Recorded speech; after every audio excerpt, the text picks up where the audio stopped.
Welcome to another episode of the Unsanctioned Podcast. It's not your ordinary walk in the park. We're very, very privileged, very honored to have who we have on the Unsanctioned Podcast today. I'm Luis Vasquez. You can follow me on Twitter at Luis Vasquez 617. This is Jay Holland. You can find me on social media, at JOCity, JAYOCITY, unless it's on Facebook at that 781 at the end. And I'm Julio June. Jay, it always cracks me up how you plug the Facebook. I always forget that you're gonna say that line. Hey, every account counts. Every account counts.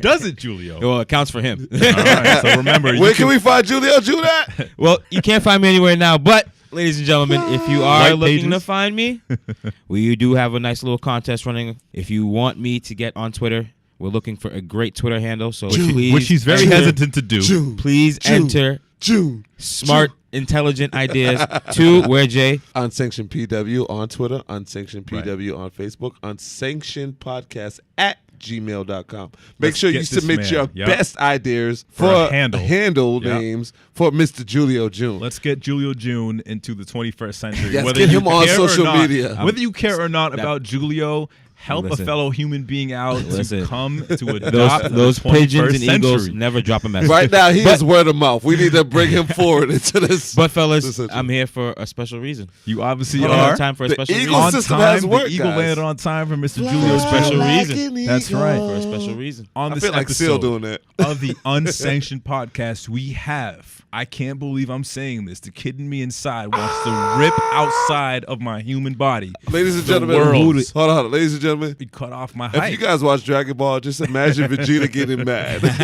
We have a UFC Hall of Famer. Yes, he is a 4-time former UFC heavyweight champion, Yes, sir. former Intercontinental champion, Yes, sir. former European champion, Yes, sir. former WWF/WWE Tag Team champion, Yes, sir. also a former NWA World Heavyweight Absolutely. Champion of the Absolutely. world. The world's most dangerous man. And future WWE Hall of Famer. Yes, sir. You heard that here on Saying the it. Unsanctioned Podcast. Saying it. Ken Shamrock. Let's world's go. most You already know this is the Unsanctioned Podcast, man. Yes, We sir. are sanctioned over your airways. Let's get it. Ken Shamrock, baby. Nope.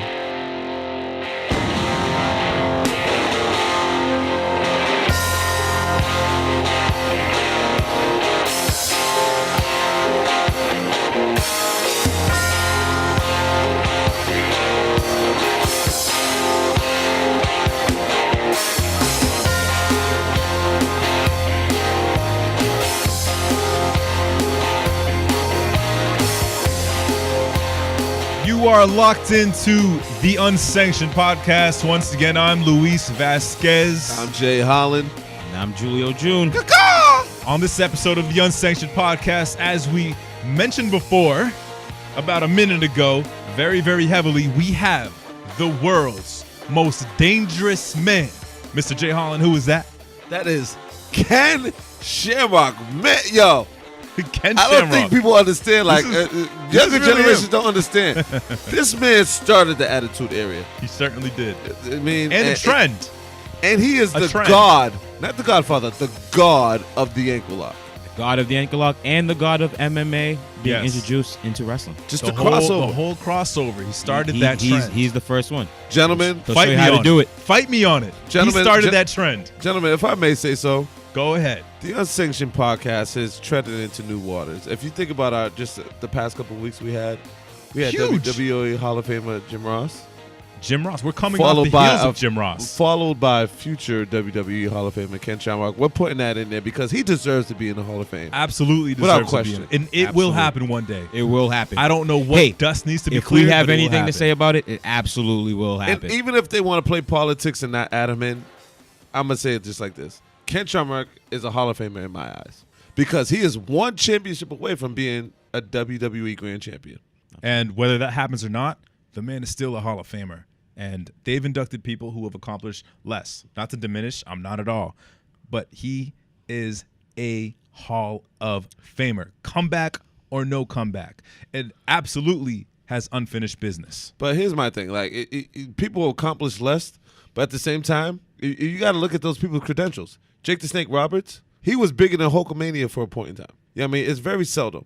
So Ken Shamrock changed the landscape of wrestling when he debuted with WWE as a special referee. Well, shoot. Point blank, period. Jay, Julio, let's bring in the man himself. You already know. Like I said, without further ado, man, let's welcome the world's most dangerous man, Ken Shamrock. Ken. Appreciate you guys having me on, man. Thanks for the introduction. Oh man, you got it. Can I ask you something? We'll just jump right into a take. Hopefully, you are a future WWE Hall of Famer. What are your feelings on that? What are your thoughts? Will you see that day? Well, I would hope so. I mean, I've seen people inducted into the WWE Hall of Fame, WWE Hall of Fame that have accomplished some good things there. And I would match my accomplishments with a lot of those guys who have been inducted. When you look at somebody who's inducted into whatever, any kind of Hall of Fame, the things that you look at are the biggest things. Were they people that were game changers? Did they change the game the way people used to play it when they came into the league? When you look at guys like Randy Moss, you got mossed. When you look at linebackers and the way that they hit, they changed the game. They made people think when they ran in that direction that they feared getting hit by somebody, or they feared somebody going long because they knew if the ball went up to them, they were going to catch it. When you look at fighting and being inducted into the Hall of Fame, you look at people who have changed the game. I was one of the first ones who wore a belt, a single fight belt. Those are things that were done first. When you look at pro wrestling, prior to Ken Shamrock and after Ken Shamrock. They had a few holds. They didn't have the arm bars. They didn't have the chokes. They didn't have the flying arm bars. They didn't have the heel hooks, leg locks, knee bars, any of the things that now you see in there that are prevalent. So when you look at how you induct somebody into the Hall of Fame, the credentials that you have to have, I meet all those criterias. And so for me, it shouldn't be even a question of whether I make it into the Hall of Fame or not. It's when I make it into the Hall of Fame. Oh, I like that. Absolutely. He'll be there. We'll see him do it. It's well-deserved. Absolutely. I mean, they could try to play politics all they want, but if you think about it, he is one title short of being a grand champion in WWE. Right. You know what I mean? And if we want to go a step further, he should have been definitely a multi-time WWE heavyweight champion. Absolutely. 100%. Well, yeah, I agree with that, and I think most people would look at it and see that there was an opportunity there. But even so, there's people that have inducted into the Hall of Fame that never carried the heavyweight strap. So from my understanding and everything that I've seen, that's really not the criteria. The criteria is, what have you done to help benefit or change or improve the organization and be able to capture people's attention and accomplish goals that most people weren't able to. And I think when you think of all those criteria, I have definitely checked all the boxes. Mr. Shamrock, you just mentioned something a moment ago that all of us were thinking. You are the godfather of bringing in that MMA element, the arm bars, the knee bars, the ankle locks into pro wrestling. Now you see a lot of WWE guys trying to make the jump from pro wrestling into MMA. You have Bobby Lashley's tried it, Jack Swagger's trying it now, CM Punk made an attempt, Brock Lesnar, of course. What were your thoughts when you first saw those guys making the jump? Well, I think it's awesome. I mean, that's the way history works, is that somebody's got to do it first in order to let people know that there's that opportunity, that it's possible. And I know when I did it, it was very unpopular. People did not like the idea that I was going from MMA, or no holds barred at the time, into pro wrestling. Even my own fighters were very, very disappointed. But after success, it was all forgiven. Everybody was on board. So, once that happened, it opened up the door for other people to not be so afraid to jump over and try it. Now, I would be remiss, because we could talk about, your wrestling and UFC careers for hours. But I would be remiss to not speak on your current endeavors. I've listened to 10 of your World's Most Dangerous podcasts, and it's unfiltered. For those who haven't heard it, I definitely recommend you guys listen to it. It's unfiltered, you guys. There's nothing off the table as far as topics. I mean, you also have the Lion's Cage, which is, you know, where people can make pitches similar to Shark Tank, which I think is a cool idea. Also, there was a times where you guys, you know, you had Royce Gracie on, and you've talked about, you know, the unfair wages that, you know, mixed martial artists make, specifically in the UFC. And so, tell me a little bit more about what made you want to hop into the podcast arena, or the podcast Lion's Den, if you will. Well, you know, first of all, you know, I think that most people realize that I've always cared about what my fans thought. I know a lot of fighters, and it's nothing wrong with their thought process. You know, they got to go in, they got a job to do, and most people don't, and most fighters really don't really care what the fans think, because they're there to win, and win is all they want to do. And there's nothing wrong with that direction at all. But for me, it was different.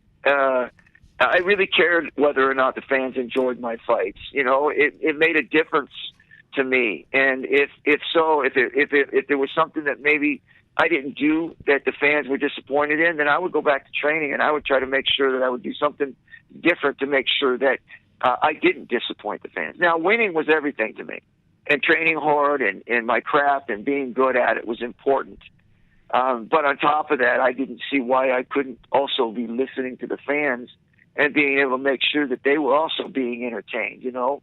So it was important, and that's why I had created some of those antics and had some of the personal character stuff that I was doing in there that was capturing the fans' attention, because I understood that, yeah, this is a business. Yeah, it's about winning fights.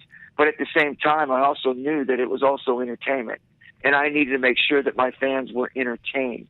So with that being said, when I got done fighting, because I was definitely still wanting to stay in contact with my fans, I wanted to make sure my fans were still involved with my after-fight career, after-fight direction, where I was going. So we did not a podcast, but we did our website. And we also wrote a blog on the website, let people know what we were into, the different business stuff that we were doing. But it just felt like we weren't really connecting. And I do a lot of appearances. You know, I fly around the world doing ministry work. I do personal appearances everywhere just to try to stay connected. And so I thought, you know, man, we need to do something more. And I seen all these podcasts going on, and it seemed like they were connecting and like they were more involved with the fans. But it felt like if I got involved in podcasts, I was just going to be another podcast. And so I wanted to make sure that, listen, if we do this, my business partner and myself, I said, Des, if we do this, we got to be different. And, you know, so we came up with the name Dangerous Podcast. With that name, we want to stay with the character, the Ken Shamrock character.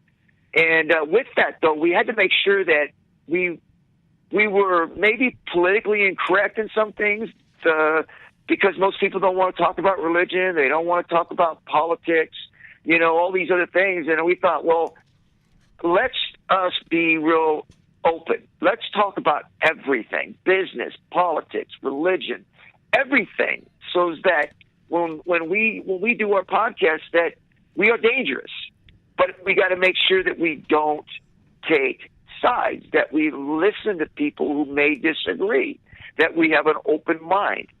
And so we've been real fortunate so far to this point to be able to talk about a lot of issues, a lot of things going on in the world that are important, and be able to open our hearts and our minds and listen, and still be able to tell people our position, what we think, what's going on in the world, and not really take a hard stance, and being able to listen to feedback coming back from them, and not taking it personal or defensive.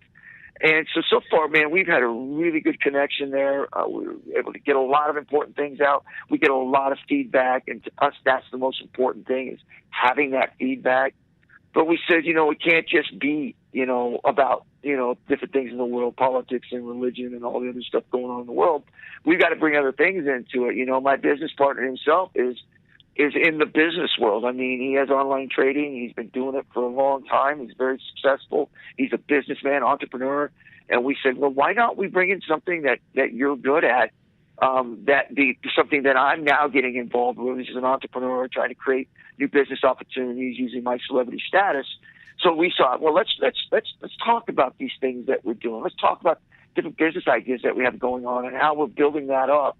And also, let's talk about the in-depth business part of MMA, of sports, giving people an understanding of what it is that the fighters are complaining about. Why is it there's always this money issue and pay issue? And we're always hearing two different sides, but no one's really digging in and really telling people why. And so we did that like 2 podcasts ago. We really dug in and we gave percentages and what the fighters were getting and how much was taken out with the taxes and how much was really left at the end of all of it. It seems like when they're getting paid, that's a lot of money, but they're not getting all of that. And there's so much other things that are going on around that they have to pay for. And so we did that, and that was a successful one. We got a lot of good feedback on that because a lot of people didn't know. Like, they were like, wow, that much is going out? It's like, yeah, it's crazy, man. There's a lot of trainers, a lot of sparring partners, a lot of food. You got to go away, and engulf yourself in training, and it's expensive. And so it was really important for us to do that one. So it gave an understanding to people of how much money is really being spent in training. And then, of course, Des digging a little deeper, trying to go in that entrepreneur, creative business stuff. We wanted to open our door up to people coming in and pitching us ideas.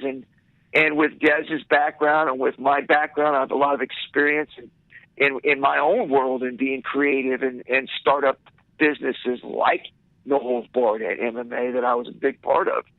And creating my own business, my own gym, and something that's never been done before, and being able to do that. So hearing people pitch these ideas and being able to poke holes in it and be able to let them see what it is that they're missing before they actually start launching, and really getting into it so it doesn't cost them money later on down the road of having to fill all these holes that they missed. And so for us, that's been really fun and exciting. I know recently we just got locked up with a bare knuckle company that's trying to get started up, and so we're actually flying out next weekend to meet with them and talk with them about what they have set up, what we think would help them move forward and faster, and if there's any ways that we can help make it better. And we're excited about that. So those are the opportunities with the Lion's Cage of people pitching us ideas. We get the creative business part. We get to look at it. We get to poke holes in it and help people be more successful when they decide to go out there and launch it. And I think that the one that's been the most popular up to this point is the stories. Being able to let people into my life, who Ken Shamrock was in the beginning, where he came from, what he was about, being able to go in the locker room, talk about stories in the ring, being able to talk about the fights in the ring, what people say to each other in the ring, and being able to bring them into my world on those stories at the end. So with that, that's what it was. It was really trying to bring the fans in, connect with them, give them more information than I've ever been able to give them before through this podcast. What you talking about the stories? Like I mentioned, we've listened to the podcast. I'm part of the mailing list, and you being an entrepreneur. Tell me about Ken Shamrock, the comic book character. I mean, that was something, a little new nuance. Tell me about the feeling about that. You guys going to Comic-Con and just experiencing that whole realm. But tell me how it felt, just knowing that you were going to be an actual comic book character. Yeah, it was fun. Like I said, I've got a lot of games. I'm a video game guy. I got dolls out there, action figures, and books and different things like that. But then when I got into this comic book thing, we had an idea pitched to us, and they wanted to use my character in this apocalyptic world where things are coming apart, but they're still doing these fights. But these fights now are all with these different characters who have these special powers because of the chemicals that were put into the foods and of course all the war that was going on, all the chemicals in the air. And now some of the people have developed growths and disfigurements, and some people have died. Some people are just weak and can't move. And then there's some of them that develop these superpowers. And so there's where you see these guys fighting in these dark areas, entertaining people. And then, of course, you have the New World Order, the NWO, New World Order, where these these global countries are going to come in and restructure the world, build it up. But the reality of it is they're going to turn the people into slaves, because there is no middle ground here. It's the ones that are in control and the ones that are being controlled. And these fighters become these superheroes now, because now the people are behind these fighters, because the fighters are the ones out there entertaining them. They're giving back. They're feeding them. They're on the streets with them. They're protecting them. And so here comes this global order trying to come in and act like they're the ones, but they're pushing them into slave labor. So we actually start fighting this global order, and we start defending the people, and we have these superpowers along with these MMA skills. And so for me, when I read the first script on it, I was like, dude, this is awesome. And so we've been moving forward with this comic. We think that there's going to be a tremendous growth in it quickly, because I think it's something that touches people's hearts in so many different ways because of what's going on in our own world. I definitely want to. I know you said you're a big gamer, so I wanted to throw the pitch out there now. I want to see Ken Shamrock in 2K19. Absolutely. Yes, absolutely. I'm a huge gamer. I buy every WWE 2K. Just tradition since I was little, and it was heartbreaking for me to see you drop out of the game. What can you share about that? How can we get you back in? Shamrock. You're one of my characters. I used to beat everyone's ass. Come on. Yeah, well, that's what it is right there. What he just did, it's just chanting the name. People getting on the site and telling them, "Hey, where's Ken Shamrock? Where's Ken Shamrock?" Because listen, I'm not a favorite person to them. For whatever reason, I'm not sure. I think I have my ideas, but it's nothing compared to what other people have done. You've got guys who have left and went to the NWO, went over to WCW, and then went back to the WWE, and now is running the company. The guy left WWF and went to the WCW, and along with a lot of other guys did the same thing, and then they came back. I never portrayed the WWF. I was there. I did what I was supposed to do. And then I ended up having to work a way out of my contract to get to go do something else because of my family. So it doesn't make sense to me on why it seems like I'm being almost pushed out of any existence in that company. But they have their reasons, whatever they are. Sooner or later, hopefully we'll find out what they are. But I think that the people have to just stand up, because it really, in the end of it, it's like this. They can't be bullied, right? Don't allow these big organizations, these promoters, to bully fans around, because the fans are the ones that make the machine run. That's just the way it is. If there's no fans, there's no money. They don't have any business. There are not celebrities and superstars anymore if it isn't for the fans. Wow. Absolutely. So we've seen guys like X-Pac, for example, kind of openly come at WWE 2K Sports, having disputes, probably financially, about where they stand on the roster, the virtual roster. So from what I'm hearing, and correct me if I'm wrong, your inclusion in the WWE 2K series came, your exclusion now came from a higher power, and not from WWE 2K, or not from you having some kind of difference or dispute with them. Am I correct? Yeah, I couldn't tell you that. I can't say that but if you look at it, why wouldn't they? It doesn't make. Why wouldn't you? I mean, I'm the king of submission. Yeah. Why would you? It doesn't. Why would you exclude a guy who has come in and created the submission? It's just it's bewildering to me. Hooks. Yeah, it doesn't make sense. You've seen guys like Goldberg come back, and they run campaigns all around that, and that was before his stuff was with Brock, when it was strictly about the video game. You see Ultimate Warrior, you see Sting. So I just don't understand. I can't comprehend why not Ken Shamrock. You were already there, and you got pulled. Yep. So well, you know what? We're gonna start the push. All our fans, get on your social media accounts. Get Ken Shamrock back into WWE 2K. A lot of people want you back. 2K19. Now, Mr. Shamrock, I have a question for you. Recently, in the fight world, we had a big spectacle. And I definitely have to get your opinion. We had Conor McGregor fight Floyd Mayweather in kind of a cross-fight promotion. I kind of want to spin the question in a different way. In your day, obviously, you were the world's most dangerous man and one of the biggest badasses in the world, in the fight world. trying to see in your time if you could have beat one of the boxing legends of the day in Mike Tyson. What do you think your chances against Mike Tyson would have been? Well, I mean, like I said, you're asking a guy who, in my opinion, Mike wouldn't have lasted a minute with me. Hot take. But Ding, listen, ding. if I was to put the gloves on with him and go boxing with him, I wouldn't have lasted a round. I mean, that's how good I was at my sport, and that's how good at what he was at his sport. I respect it. They're two different sports, right? So it's like telling a football player, "Hey, man, you hit like a truck," and then tell him to go and box, right? It's different.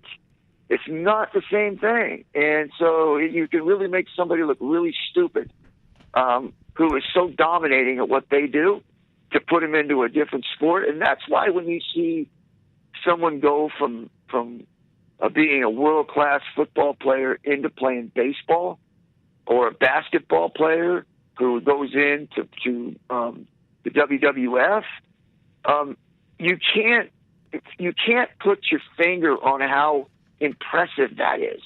There is no measuring how good somebody is to be able to be successful at both of those things. And that's something that when I see, myself being able to do the WWF and then doing the MMA or No Holds Barred, and then seeing some of the other guys doing it, I don't think people really truly understand how difficult that is to go be able to be successful at both, because they are so different. It's so different. When you're actually in the ring. So just think about that for a moment, about an athlete going from basketball or football or baseball into another sport, whether it's crossing over from baseball into football or basketball into baseball. It is so difficult to be that gifted. So when you see somebody that does that, maybe a guy doesn't even make it, but he goes out and tries it. You cannot fault somebody for that. That to me is that's ballsy, to go out and be successful and dominate it in something and go, listen, I'm going to jump over here and put myself at risk. I'm going to go over here and bring myself back down to a normal individual where I'm vulnerable now. And I'm going to go try something because I want to, because it's something I want to do. And I don't care what anybody else thinks, because I want to go do this. And they're jeopardizing what they have already built and created. Man, you've got to applaud somebody like that just goes and puts it all on the line. Absolutely. Now, obviously, we can hear your wisdom radiating through our speakers right now, but trying to think back in your less wise days, $200 million put on the table, Ken Shamrock to put on the gloves, step in the ring with Mike Tyson back in the 90s, would you have done it? Oh, absolutely, in a heartbeat. Oh yeah, in a heartbeat, because there's no way that I don't think that I could. Listen, I think Conor McGregor fought, and it's my opinion. I mean, who knows? I'm not the best in the world at boxing, but listen, if I was going to fight Mike Tyson, it would be in a clinch. I would tie him up. I would squeeze him. I would bear hug him. I would put my weight on him. I would run him into the ropes, and then I would throw uppercuts. And I would headbutt him accidentally. I would throw inside punches while I was holding him. I would dirty box him for however long it took me to be able to win the fight. I wouldn't stand on the outside and try to do what he does best, and that's let him get off on his punches. The minute he stepped in and started throwing his uppercuts and his hooks, I would grab him, and then I would muscle him, and I would wear him out. That's how I would fight a boxer. Now, Conor chose to do the other. And I thought it was a mistake. Somebody who's that good, who's the best that's ever stepped into a boxing ring, in my opinion, it's not going to work out well for you when you have done it yourself and you were at best average. Speaking of that time frame, going back to that time in the 90s, perhaps early 2000s, was WCW ever something that tempted you? Yeah, and actually, I talked to WCW, I talked to New Japan, and I talked to Old Japan, Baba and Inoki both. We reached out to all kinds of different organizations when I decided that was the direction I had to go. And Vince came back the fastest. Vince came out, and he was the one that was the aggressive one. And obviously, if you looked at those times, he needed to, because he lost all of them. I mean, I think Hunter left. You had Hogan that left, Nash and Hall left. I mean, it was his whole other stars left, and so he didn't have anything. So he was definitely in need to create something. And I thought he did a tremendous job, very creative, to come after me and have an idea of what to do. And what he was going to do was he was going to push the envelope. He was going to bring me in. They were going to do more of the edginess. They were going to try to bring the atmosphere and the thought of the no-holds-barred arena into the pro wrestling ring. And remember, he had me and Van Vader in my first match, and we basically had a fight, an MMA fight. And people loved it. It got over. And, you had me referee Bret Hart, Stone Cold Steve Austin. Where that match right there was, I believe, which turned the tide in the direction of pro wrestling, where people were going, man, that's the matches we want to watch. Two guys getting after one another, and there's no softness going on. There's no pansiness going on. There's no talk going on. They're in there beating the crap out of one another. And that's what we went into from there. That's exactly what we did from there, is what we took that match, and then Vince said, this is where we're going. We're edgy, we're rough, and we're tough. And that's the direction we took after that. That was the start of the Attitude Era. I don't care what anyone says. That was the start of the Attitude Era. But I think a lot of fans don't know about a certain personality. And I want to see if you can touch on this personality, this person actually, Mr. Vince Torelli. Do you mind just speaking on that real quick? Yeah, I actually, that was when I first started pro wrestling. It was back in 89, 90. I went down to Nelson Royal and Gene Anderson's pro wrestling school in North Carolina, in Mooresville, North Carolina. I tried out, I made it, and I was very, let's just say, things came naturally to me. I just immediately took into it. And it wasn't long before I was actually in the ring wrestling Nelson for the title. And, it was a few months after that, I was actually carrying the strap. So things happened really fast for me, and I was very gifted when it came to the pro wrestling, when it came to the characters, when it came to the personality, when it came to picking the mic up. I was a little rusty with the mic, but in time that came. But I was real, People, when I did my matches, didn't have to think whether or not the punch landed or not. They didn't have to know whether or not it hurt or not. When they saw me do something, they looked at it and said, man, that was real. Man, he hurt him. And that was what I took pride in. I wanted to make sure that when I threw a punch, that people didn't see air in between it and say, oh, man, that didn't land. There was no way that was going to happen to me. And so I made sure that everybody wrestled me knew that, listen, I'm not selling it if you don't hit me. And that was a consensus, I wouldn't sell if they didn't hit me with it. I would obviously I would react to it, but I ain't going to sell it. And so they were very happy, and a lot of them were like, they just smiled and said, "You got it," because they were like, "Dude, I don't mind hitting you." And so so that was something they knew when they wrestled with me, that it was okay. You didn't have to worry about hitting me too hard. I was okay with it. Man, just imagine this tagline: the world's most dangerous man, Vince Torelli. Yeah, it was. Dude, I'm telling you, it was a great time for me, because when I did that was new to me, and so I was really green. And I know I had a lot of guys. In fact, I had a problem in the locker room one time where a guy punched me because he said I was stiffing him in the match, and I was like, And I guess he stiffed me back a few times, but I didn't care, But what he was trying to do was trying to tell me to lighten up. And it was like, dude, I didn't know that's what you were trying to tell me. It was like, I'm okay with that. Like, I just felt like that's the match we were going to have. It was just going to be rough. And I'm fine with that. Well, he was getting pissed off. Well, we went in the locker room, and the next match we went to, he jumped up from the seat and punched me in the face. And I looked at him and I said, you do that again, I'm going to hurt you. And, so he came at me again. I grabbed him, I threw him on the ground. I was on top of him, and guys pulled me off of him. Well, as soon as they pulled me off of him, they let him go at me again. And so he came at me again, and I grabbed him, I threw him on the ground again, just so I got to start to punch him again. They grabbed me, pulled him off again. So, like I said, I was green, so everybody knew him. So most of them, they were his friends.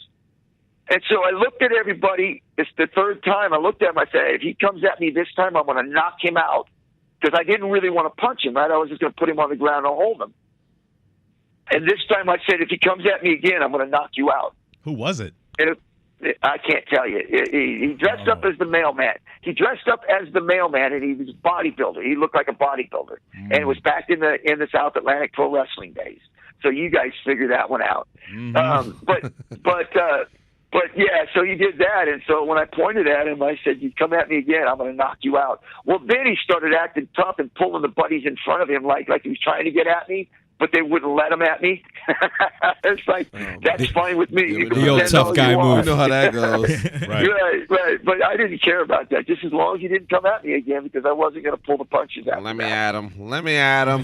Now, it was fun. Like what I'm saying, it was fun. I was learning this stuff, and I was stiff, and I had a lot to learn. But, as I was going along, I learned more and more. And it was probably a year after I was doing it, WWF came in town in Winston-Salem.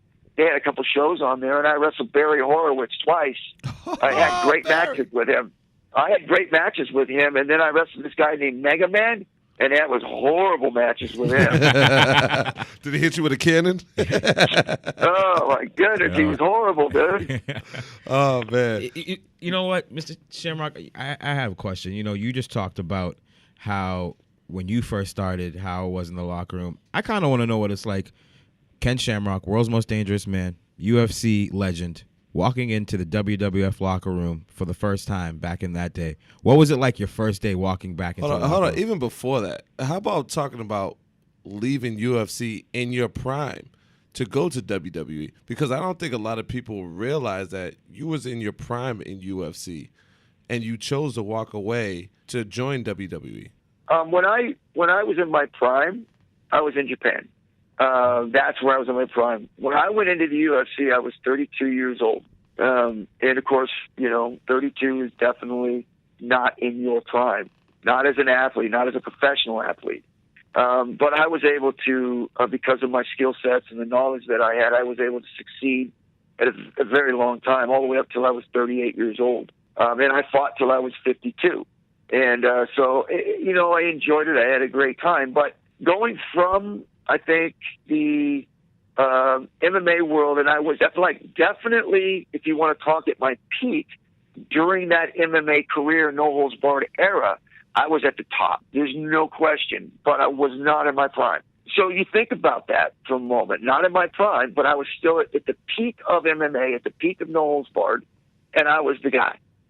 At 36 years old, I go into pro wrestling, change the sport completely, go into pro wrestling, walk into a locker room with guys that have been their craft since they were 18 years old, guys that have spent their whole life to get there. And then I walk in, basically in their minds, with no experience.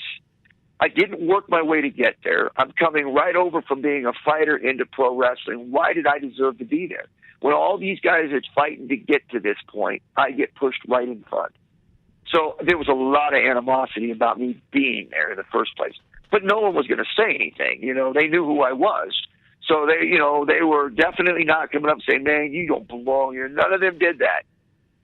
But what I wanted to do, and, I got a lot of good advice from Bret Hart, and a lot of good advice from other people, was that, I had to be the one that was going to be the one that was going to give in.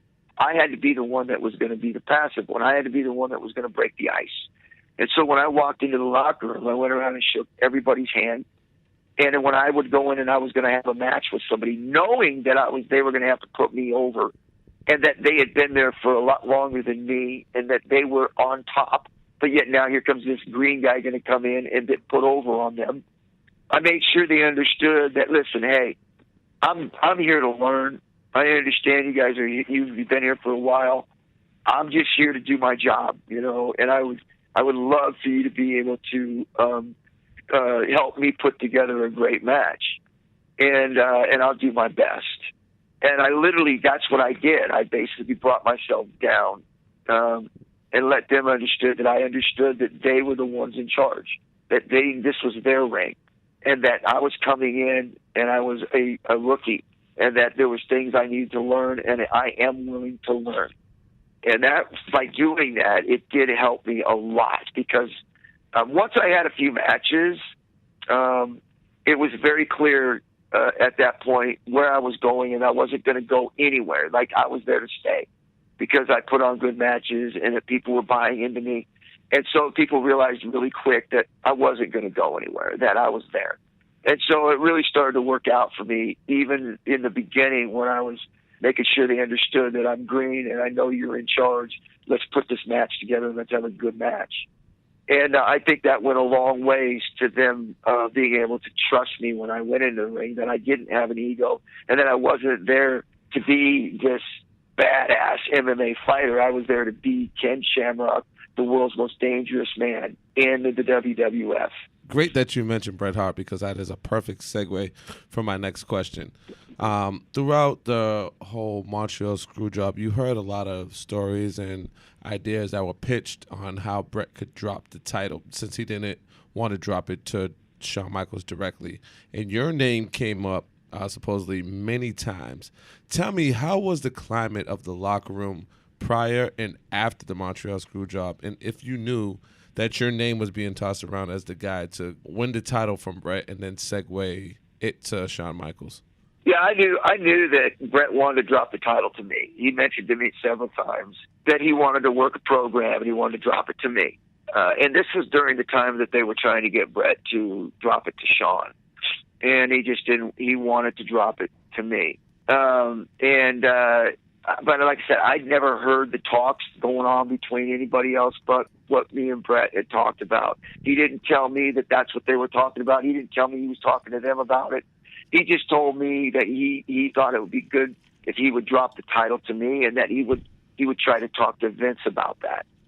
That's what he wanted to do. And then, of course, the screw job happened, and that I think that hurt me, because I was definitely went up to Bret, and I was learning a lot from him. When I wrestled Vader, I went up to him in Calgary, and I stayed up there for a while to help get my craft down going into my first match. And after that, I was always loyal to Bret, rightfully so. I mean, he was the one that really helped me understand locker rooms, understand how to treat people, understand some of the psychology of pro wrestling, some of the ups and the downs that, we were going to deal with on the road, off the road. There's a lot of stuff that he helped me with. And so my loyalty lied with him, rather than anybody else there. And so when that happened, I think that the thought was that, I was that part of that crew, and that they were going to phase me out because of everything that went on. And, the way things were going, that's what was going to happen. And so I had to quickly figure out a way for me to make sure I protected my character, because I was what I was going in. They didn't own my name. They didn't own my character. So I couldn't let them ruin that character. I had to protect it. So I protected it the best way I could. And of course, you did a great job doing so. Now, I kind of want to play a little bit of fantasy warfare. If you had the opportunity, anybody living past, to have a final pro wrestling match with, because I know who I'd want you to have that pro wrestling match with. If you had your opportunity to have your final pro wrestling match, who would that be with? Because I'd love to see you against Brock Lesnar. Well, yeah. Well, listen, that's a 3-part question. Go for it. If we're talking about unfinished business, then it would be The Rock, because I felt like we had so much going on. And that people really started to buy into our program. And then all of a sudden, after all this stuff started to happen, it just phased out. It just went dead. And so I felt like that would have been, if we would have been able to complete that program all the way up to the title, I thought that would have been some of the greatest matches in the history of pro wrestling. Not the greatest, but we would have been in conversations. But it never happened, so we'll never know. I thought, now, if you're talking about, almost same kind of direction, characters, what I think people would love to see, two tough guys, reality for real tough guys. I would definitely look at two guys. Would be Brock Lesnar and Kurt Angle. No question, those two guys, if we were able to have a match, it would boom. It would be huge.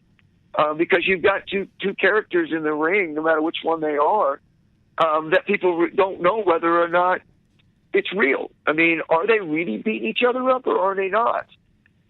Because you just don't know, because the kind of matches that we could put on, because in my opinion, with those guys, I could be a little bit more aggressive, not worrying about hurting them or them getting upset about being, hurt. I think that the matches could definitely be very, very aggressive, very, very much a lot of attitude. And I think the fans would just roll over dead being able to see something like that again. I think that those two guys would be great matches for me. I think that the one that would probably be at the top of my list, just because his whole character and his whole persona and everything that about him, they created it from the world I created. And that was the,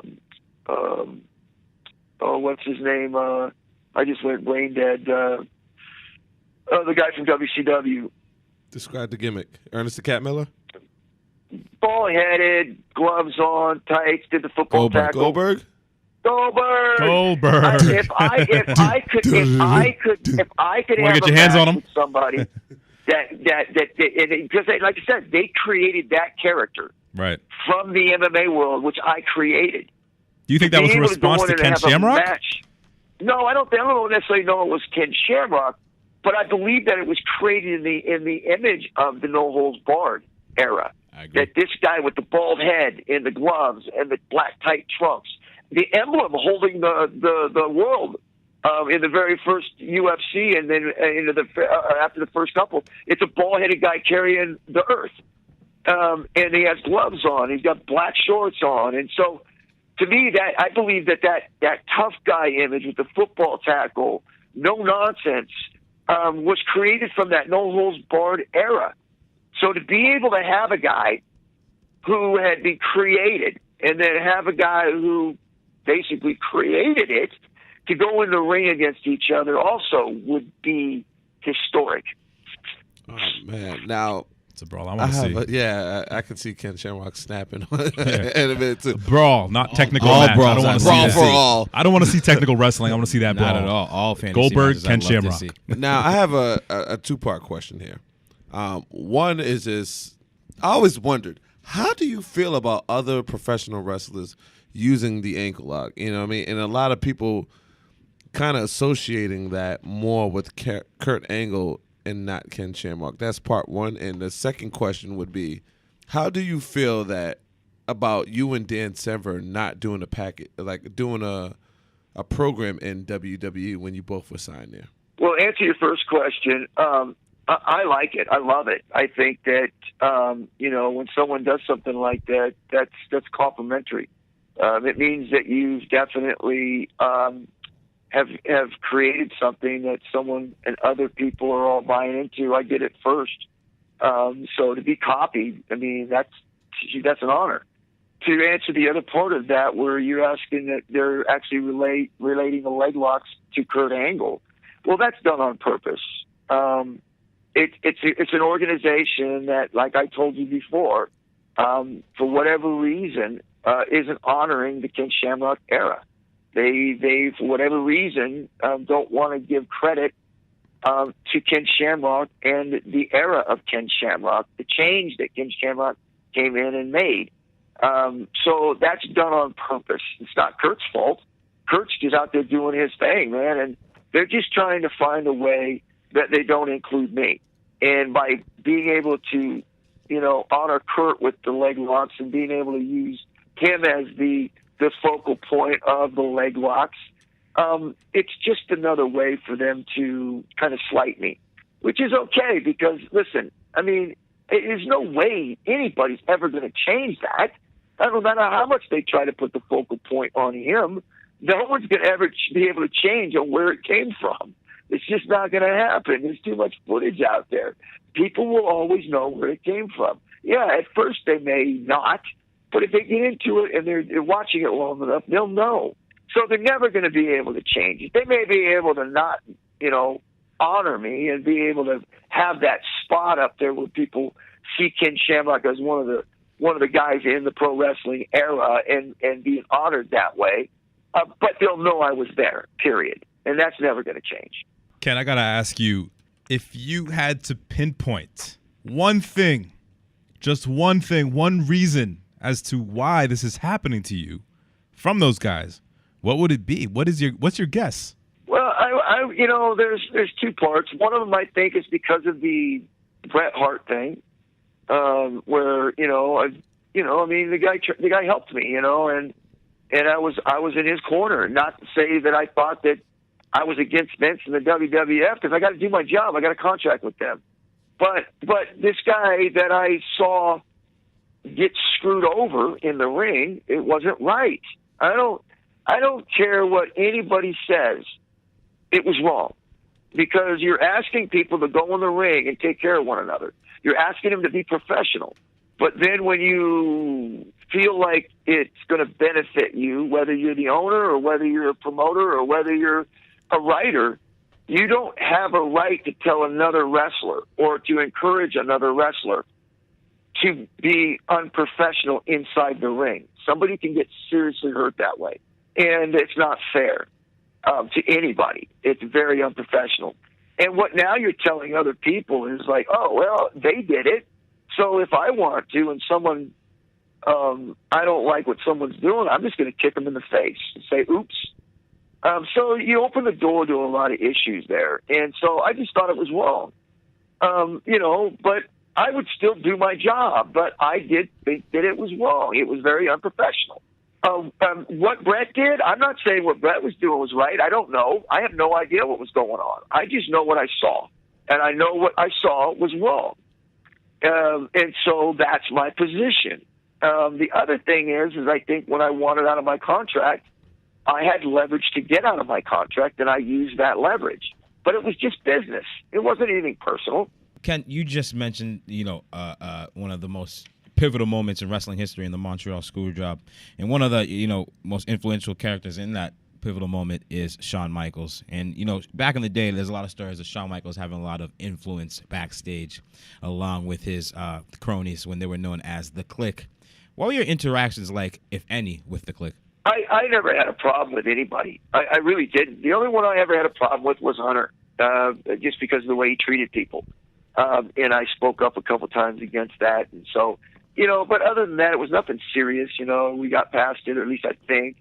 But I do believe that he had some animosity towards me because he had to put me over. There was a couple times, one or two times I put him over, but when I first came in, he did not like the idea he had to put me over. And I knew that. I mean, he was the one I knew the most from because he just wasn't wanting to work. And so, but that's fine. I get it. No problem. I don't hold anything against anybody when it comes to that. Now, but I do believe that there was animosity there, and I still think that there is. Do you think some of that animosity is part of the reason why you haven't been welcomed back into the WWE family, seeing how his influence is pretty strong now? Yeah, I don't know, but I mean, if you look at the whole scenario, and I know that Vince may have some too because of some of the things that I was able to do, with my contract and stuff. I don't know, but it was just business, so I couldn't see Vince holding that too personal, considering all the other things that have happened to him with other wrestlers, and he was able to let those go. So if there's something, maybe it's something I don't know. Maybe it's something I just don't know that I did that was, so severe. I don't know, because everything that I'm seeing from other people coming back and some of the things that people have done to the organization and to Vince, and he was allowing them back. I mean, there's things that Jake the Snake did, for God's sakes, that I'm not going to go into, and he was back in the ring. So I'm like, what did I do? Like, I mean, I'd be short of killing somebody for me to be any worse than some of them. But whatever it is, it has to do with my character and my personality. And I'm not a stupid man, I mean, I was able to control everything that I had. And I'm not letting go of that control. And like I said, I still own my character. And there's a lot of things that I have at my disposal because I own my character. So that's like that question Julio just asked me, followed by what you said, is like a startling revelation to me in terms of connecting Triple H being in charge now to your feelings on him when you guys worked together. Have you seen him ever since that time when you left WWE until now? Have you seen him around at all? What have those interactions been like? Could you have any kind of indication to him being the reason, the focal point as to why you haven't been recognized or brought back in? No, it's not. It's because I've seen him before, and we're cordial. I mean, everything's good. I mean, we have a history, no question. I mean, but it seems like everything's fine, at least in my opinion. I think everything's fine. But like I said, it's hard for me to understand everything that's gone on up to this point and all the people that have gone back. And with the ability, because the company is not doing well, I'm sorry, but I think most people would say, hey, we want to change. We need things to get better. And here they have an opportunity to bring back some of the Attitude guys. You know, you got Brock Lesnar there. You got Kurt Angle there. You got Rock every now and then coming back there. I mean, you've got Goldberg possibly at your fingertips. There's so many things that make sense for Ken Shamrock to come back and blow the lid off a building. Because it's not like I'm, the savior of any of this stuff, but because of the angles and some of the things that were created back then by WWF, that if they matched the right people together with me, would be a blockbuster. And it doesn't make sense to me of why they're not looking in that direction unless it's personal. Ken, you were there with some very pivotal guys during your tenure. One of them is a guest that we had on earlier this year during one of our podcasts, and he was an open book, and that's Ahmed Johnson. We know that you guys were, both in WWF at the same time, WWE. Tell us your thoughts and just your relationship, if any, with Ahmed Johnson. Yeah, I didn't have much of a relationship. I mean, we knew we were around each other. He was a great guy. I really loved his personality. I loved his character. Good person too. A strong dude. I liked him, man. I thought he was down to earth, man. He was different too than most because he didn't seem like he was a pro wrestler, right? I mean, his character, he was real. He was solid. There was no faking him, right? He was real. And even in the ring, he brought that same character. It was refreshing to be around him because I really, really respected him. And I thought that he just, and especially the way he looked and his intensity, how they just didn't use him better. Now, Ahmed was on, as Jay mentioned earlier this year, and he had some strong comments for somebody you mentioned earlier on in this podcast as somebody you could potentially made tons of money with, and he's now a huge superstar. Give us some of your thoughts on your interactions with Dwayne "The Rock" Johnson. What were those like back in the day? Well, I say he's a professionalism. He was one of the guys that I had, in my opinion, I was able to work a program with him. We had some great matches. First-class individual in the ring, out of the ring. I don't know what he's like after he left, but I know while he was there and when I was around him, he was a family man. He was a genuine person, and his psychology to pro wrestling, his gift of gab was just second to none. With that being said, and I've seen your comments on The Rock prior to, in other interviews, and it's all positive stuff, which is beautiful. In terms of, business and timing, if The Rock wasn't there, didn't exist, didn't have the spot in the company that he did, would Ken Shamrock have seen the championship? That's a question I can't answer because I thought that because of the direction and the angle that I took, I thought The Rock helped me as much as I helped him. Yeah. We fed off of one another. I mean, it was like he had me and I had him. And, when you're successful at something, whether it's in real fighting or not real fighting, you got to have an adversary that's comparable to you, that's going to push you and to elevate you. And I thought that we were able to do that for each other, elevate each other in our game. I elevated him in more the reality sense of the real holds and the real intensity. And he elevated me in more into the comical, more into the pro wrestling gender of the entertainment value. He elevated me in that sense. So I thought we were really good for each other, and we both rose to that level because we had each other. Now, don't take this as a critique, because I was huge into it. I was a fan of you a lot because of this. Obviously, I was a lot younger. I was going into my teenage years when I was watching your stuff in the Attitude Era. You used to cuss up a storm in the ring. Looking back on footage of that, man, you can hear every word. You got me in a lot of trouble back in the day, Mr. Shamrock. Exactly.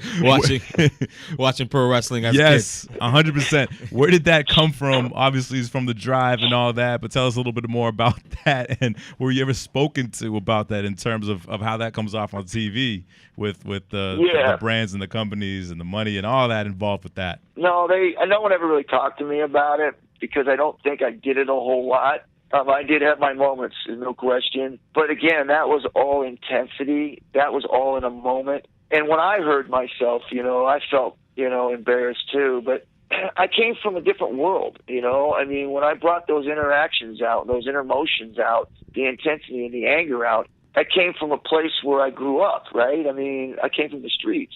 So all that stuff coming out, I was, it was really brought in. It was real. I mean, those emotions that I had, the intensity that I had, it came from a place that was real, right? So when those words came out, that was who I was when I was younger, trying to survive in this world that, was so brutal and rough and dark. And so, that was real, man. So people saw me do that. You were seeing a character that I had been at once, and I wasn't there anymore. That's not the person I was anymore. So that's really where that came from. And again, like I said, when you're doing a role like that, what's the role that I was doing there, I mean, that's what you're going to get. You're going to get people that have to pull those things out from where they used to be. You have to kind of draw from some character that you knew or that you were a part of at one time or that you felt at one time. When someone cries, they got to think of a sad moment. And that's what that all was right there. That was me drawn from an experience of anger and frustration that I had. Quick question. Do you watch today's product of WWE or just New Japan Wrestling or any indie scene wrestling? I don't watch it. It's soft, dude. It's soft. Which is a commentary we've heard from a lot of our guests who were in your era, who were in bygone eras. They all feel the same, that it's really soft. What do you think that is? But hold on. Even before then, we always hear about New Japan Pro Wrestling not being soft, and that guys who wrestled in your era would kind of want to go over there. And I just wanted to see if you looked at that at all. Japan is different. Japan is fast. Nobody sells there, right? It's like bang, bang, bang, bang, you're up, you're going again. And they grab you, when you hit them, they grab it, and then they're running again. So it's different. So, yeah, I have always thought Japan was very athletic. You had to be in shape because they were constantly going and they were constantly moving and they weren't selling a whole lot. There's not a lot of psychology, right? It was more athletic. But it's almost like pro wrestling here in the States is almost doing what Japan's doing, but now they're mixing in all the commentary. Like there's more talk and there's shorter matches. They're like doing the same matches in Japan where they don't sell. They're doing all those high-flying things, but the matches are shorter. Yeah. And they're actually talking longer on the mic. So it's like, listen, here's the thing. Pro wrestling today, and the reason why I say it's soft, is because it's too many guys walking around flipping their hair back, worried about what they look like instead of what their match looks like.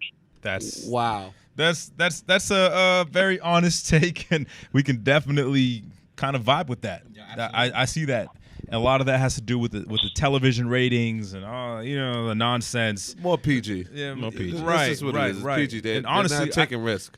You see, like the FCC allowing like bad words now and things like that, kind of creeping back in. Like, there's no reason why we can't go back to the semi-attitude era. Corporate America. I want to go back to someone you spoke about earlier in the interview. We are nearing the end here. We have a couple more questions for you, and thank you for your time. I want to check in with you about watching or even hearing. You got to know about Goldberg's return it made up for his 2004 run, in my opinion.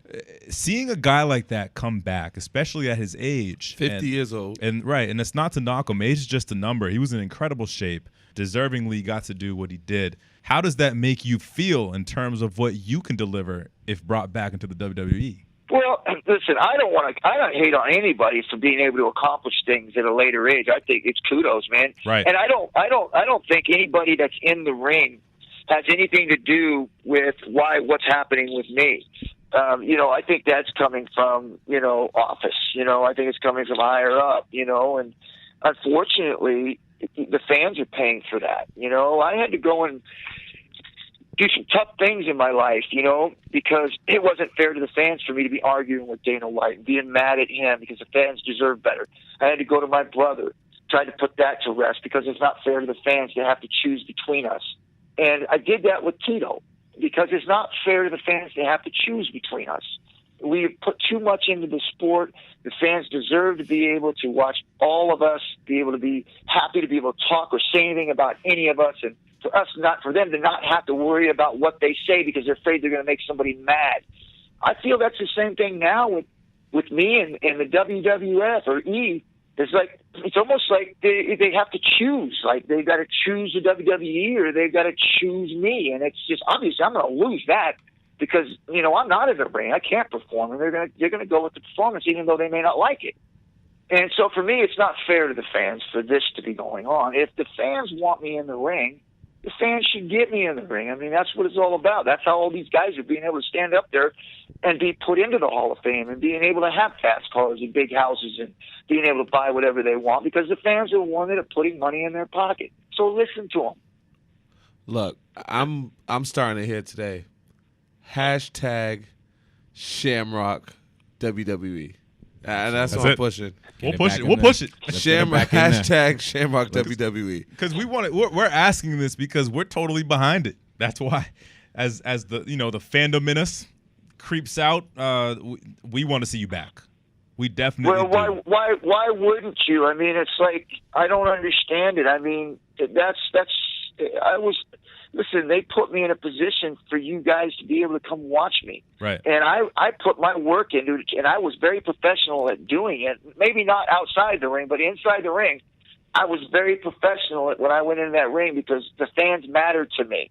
And this is they do. They matter to me today. They matter to me. So it's not fair if the opportunity is there. Everything seems to be right. I'm still in shape. I'm good to go.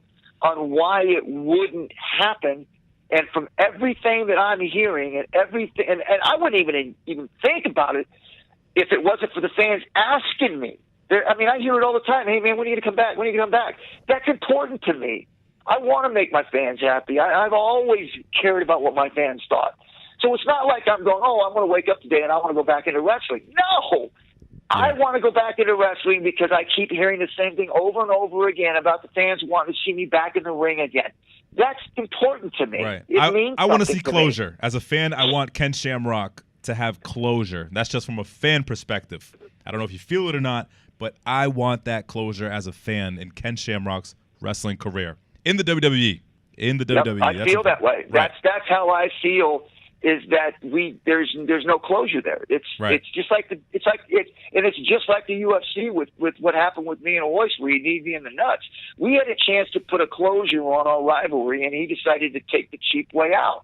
So here I'm left in both sports with no closure, and for a fighter and for a person who is an entertainer who cares about what the fans think, that's a horrible place to be. To bring the wrestling aspect full circle in your career, we talked earlier about you potentially becoming a WWE Hall of Famer, which is totally deserved, and we agree with it. We're on board. Who would you select, if you could, to induct you into the Hall of Fame, and why? If my father was alive, I would definitely, it would be him for sure. I don't have somebody that I would put up there because, one, I'd have to pick somebody. And I just have too many people that are important to me, too many people that along the way who have really helped me, Bret Hart being one of them. Right. But I can't pick somebody because there's just so many people along the way that have truly helped me through a lot of situations. So, you know, I think for me, it would probably be somebody that was going to do it that wouldn't be close to me. It would be somebody who knew me in the organization, that worked with me in the organization, but wasn't a close friend of mine, that knew all the stats, more of an office person who understood, you know, a professional person who understands how to induct somebody. Early on in the interview, you touched on how difficult it is to go into the discipline it takes to be an MMA fighter, and then the skill set that it takes to be a professional wrestler. It's two different skill sets.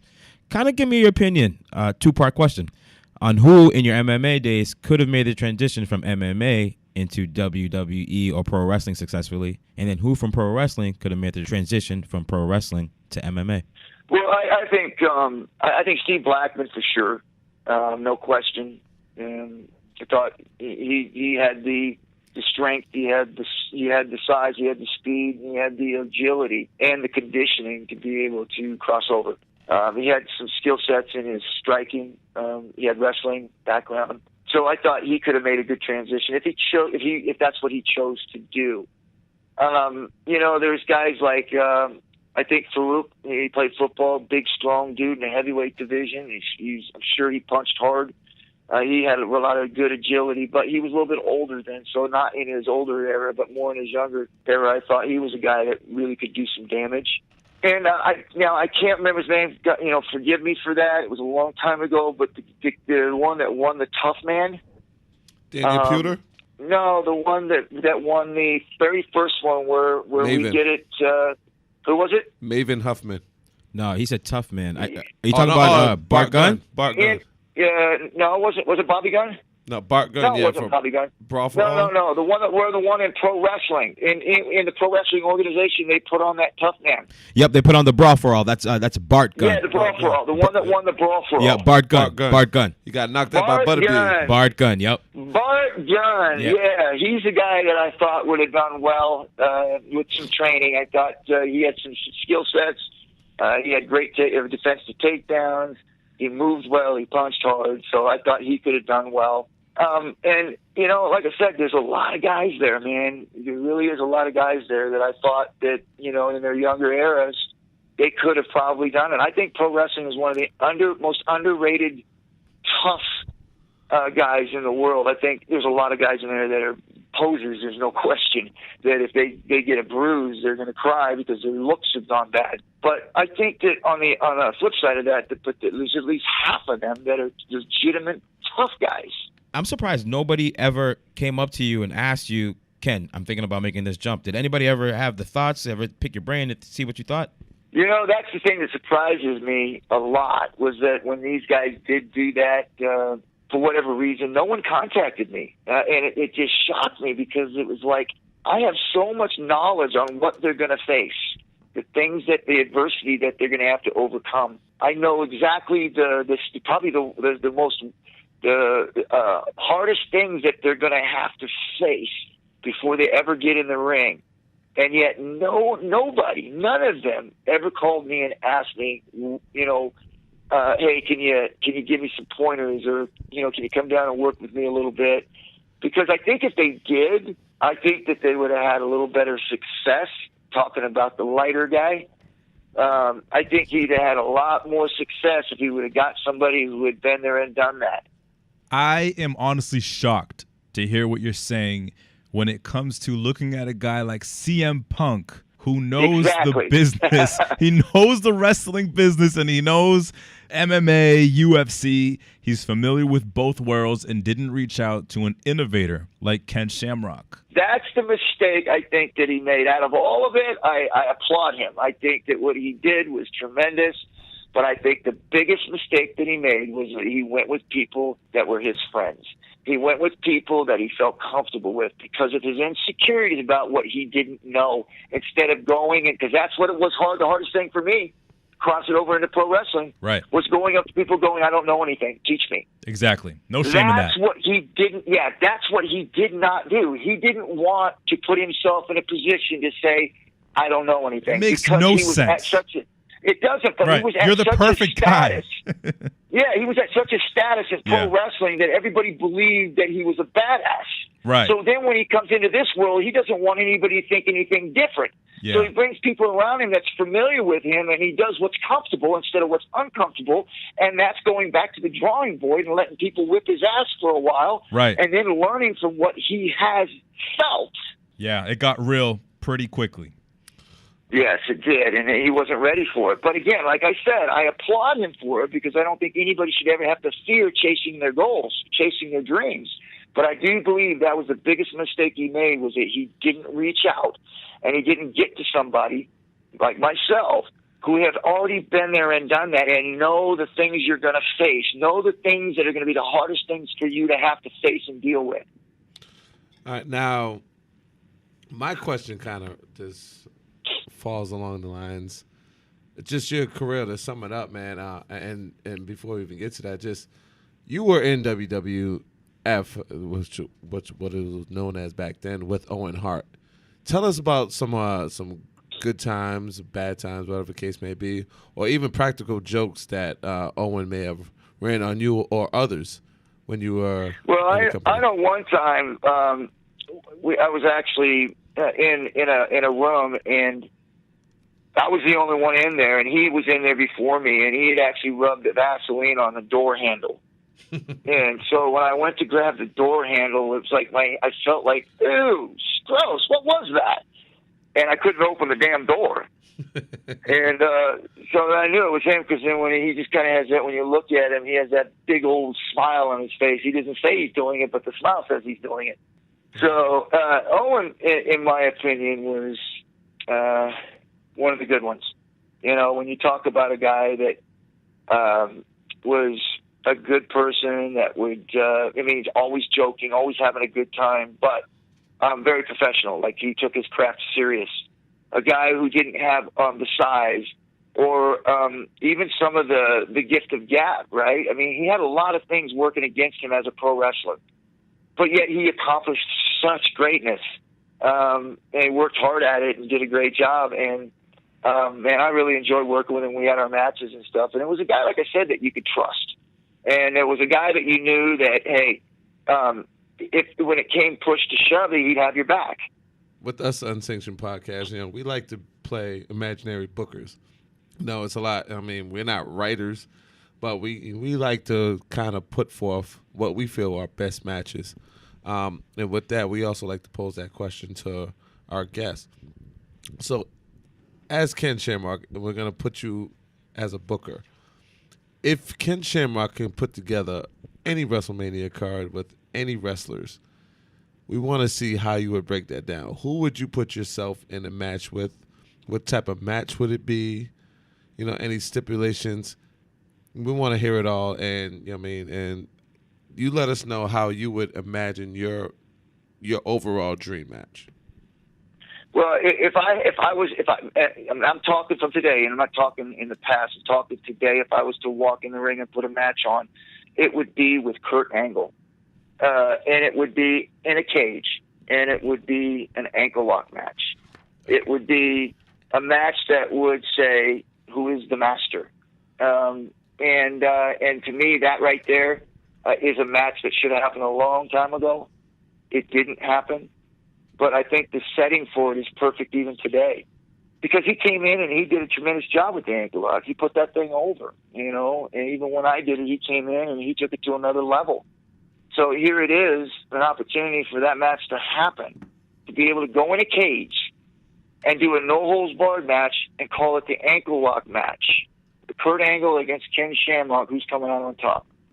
That's the match I would have in WrestleMania. Oh, wow, man. So the only way you can win is via submission, via the ankle lock. Via leg lock. Oh, man. And I've seen you put the ankle lock on many people through many variations. I've seen you do a roll through of kind of a reversal. You roll through and then you're able to lock it in. That's what you did to The Rock one time. I've done it from a sunset flip too. Yeah, so I think it's, like I said, it's pretty cool. And I know like a lot of the younger and newer generation know Kurt Angle for the ankle lock, but me personally, I always will, when I think of the ankle lock, I'm like, all right, that's Ken Shamrock's finisher. Just like how people may associate the Stone Cold Stunner with Stone Cold Steve Austin. Here's a story for you, okay? And this is about me being able to do a leg lock from anywhere. Bradshaw. I was in rolling with Steve Blackman. Yep. And before the show was happening, we got in and we wanted to roll around. He wanted to learn some stuff, so I was in rolling with him, and I hooked him a few times, and about 3 or 4 times, and then I was going over different stuff with him. And I remember Bradshaw was out of the ring, and there was a few other wrestlers on the outside of the ring. And Bradshaw comes up, man, I could do that. That's nothing, this and that. And he's screaming and yelling. And so I basically got off Steve, and Steve, why don't you come in and do it? He goes, oh, man, that kind of stuff. And so I laid on my back. I said, okay, Bradshaw, come in here and grab your best hold.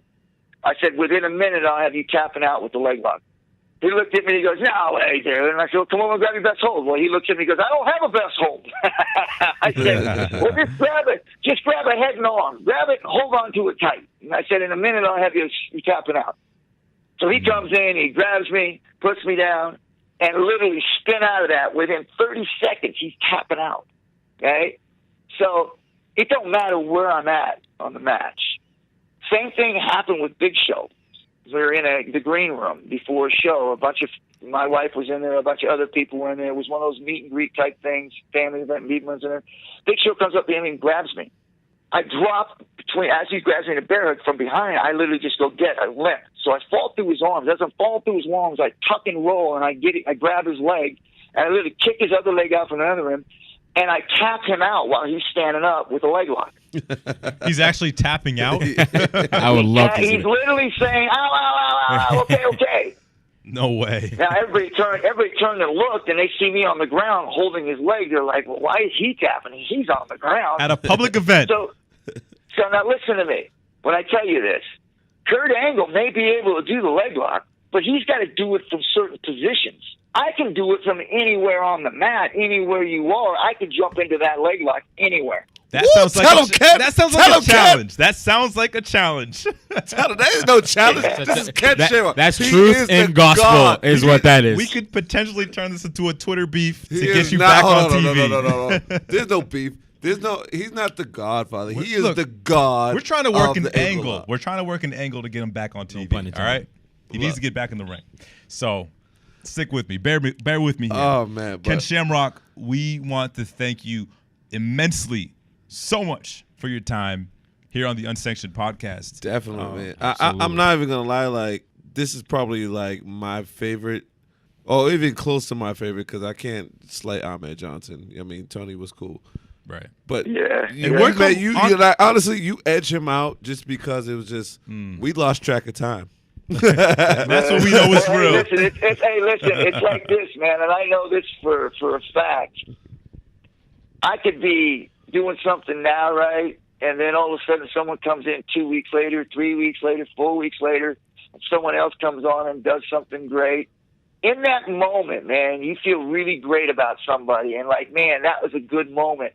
And it's true. It's the here and now. So right now, man, I appreciate you guys, and the support that you're giving me. But we know you've had a lot of great people on and support a lot of great guys. Yeah. But right now, it's me. It's here in the moment right now. Right. Nah, but Ken, this is the Unsanctioned Podcast, and we're unfiltered. And I mean, just to be frank with you, we don't filter BS to anyone.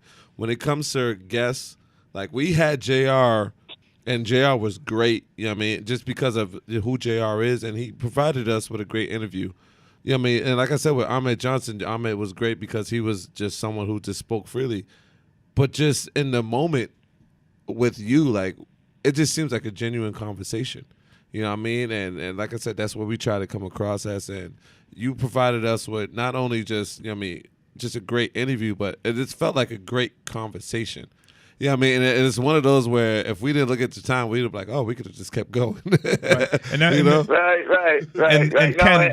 appreciate that, man. And that's kind of how I am when I do anything. You guys have listened to my podcast. Yes, that's sir. how we want to be. We just want to be real. We want to connect with people. We want to make sure they know we care, and that we care about not just what I do and what I've been doing, but we care what's going on around us. Now, we're at the finish line here, and there's something called, you've probably heard of it before, there's something called the WWE Universe. What on this platform here, on the Unsanctioned Podcast, what would be your message, your parting message to them? Well, I would say this. Are you talking about TV fans?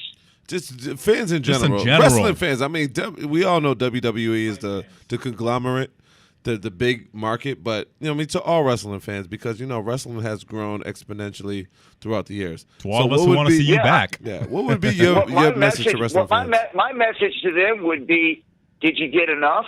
Because if you didn't, I'm ready to give you more. Absolutely. Oh, yes, sir. I'm with that.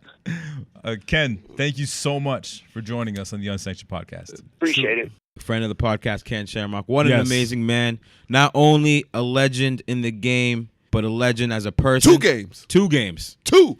Right, but a legendary person. You could hear it come out in spades, how gracious the man was. Oh, man. Amazing stories, amazing insight.